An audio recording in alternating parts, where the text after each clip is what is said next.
रायगड जिल्ह्यातील पत्रकारांना हक्काचं सुसज्ज आणि सर्व सुविधांनी युक्त पत्रकार भवन मिळावं या महत्त्वपूर्ण मागणीला महसूल मंत्री चंद्रशेखर बावनकुळे यांनी सकारात्मक प्रतिसाद दिला। महाराष्ट्र परिवर्तनवादी पत्रकार संघाचे संस्थापक अध्यक्ष धम्मशील सावंत यांनी अलिबाग येथे झालेल्या कार्यक्रमात हा विषय थेट महसूल मंत्र्यांसमोर मांडला। यावेळी मंत्री बावनकुळे यांनी अलिबाग या जिल्ह्याच्या मुख्यालय असलेल्या जागी पत्रकार भवन उभं राहण्याच्या मागणीला हिरवा कंदील दाखवला। इतकेच नव्हे तर त्यांनी तात्काळ रायगड जिल्हाधिकारी यांना याबाबत आवश्यक त्या सूचना देत पत्रकारांच्या सहाय्याने प्रस्ताव तयार करण्याबाबतही सूचित केलं।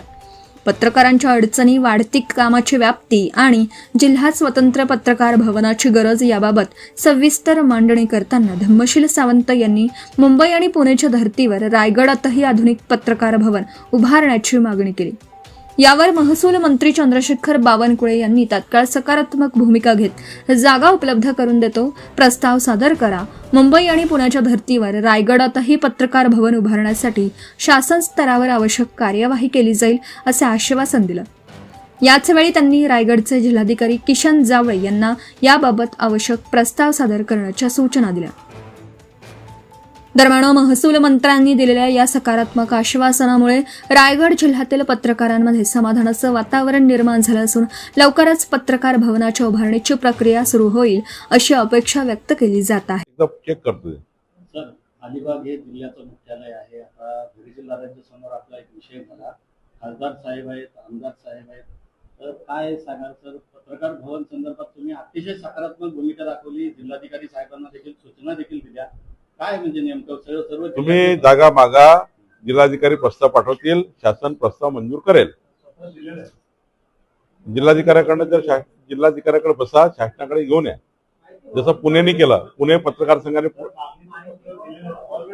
नुसतं असं होणार नाही, पुणेच्या पत्रकार संघाला फोन लावा, त्यांनी तो कसा प्रस्ताव तयार केला, गव्हर्नमेंटकडे आणला, माझ्याशी बसले, माझी सही घेतली, सारं करून घेतलं। तुम्ही सुद्धा 4-5 लोकांची टीम तयार करा, तो प्रस्ताव कलेक्टरकडनं आणा, माझ्याकडे घेऊन या, मी तो प्रस्ताव मंजूर करतो, तो माझ्या अधिकारात आहे। ते जे असेल ते तुम्ही माझ्याकडे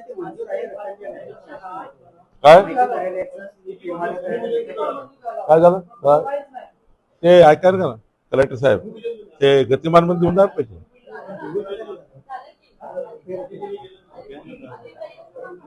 नाही, गतिमान मध्ये देऊन टाका ना पैशाला, गतिमान प्रशासनामध्ये देऊन टाका ना। नाही, गतिमान प्रशासन करून टाका, गतिमान प्रशासन योजनेत करून टाका, काय चिंता नको करा। आणि माझ्याकडे आणा, मी तुमचं करून देतो। जसं पुण्याचं केलं, ठाण्याचं करतोय आम्ही, वाशिमचं करतोय, सर्व जिल्ह्यात, अमरावती करतोय, नागपूर केलाय। नागपूर प्रेस क्लब फार छान आहे, पुणे प्रेस क्लबला जागा दिली आहे। तुम्ही हा घ्या, चांगलं करा, चांगलं बांधा। Subscribe now and press the bell icon. Never miss an update.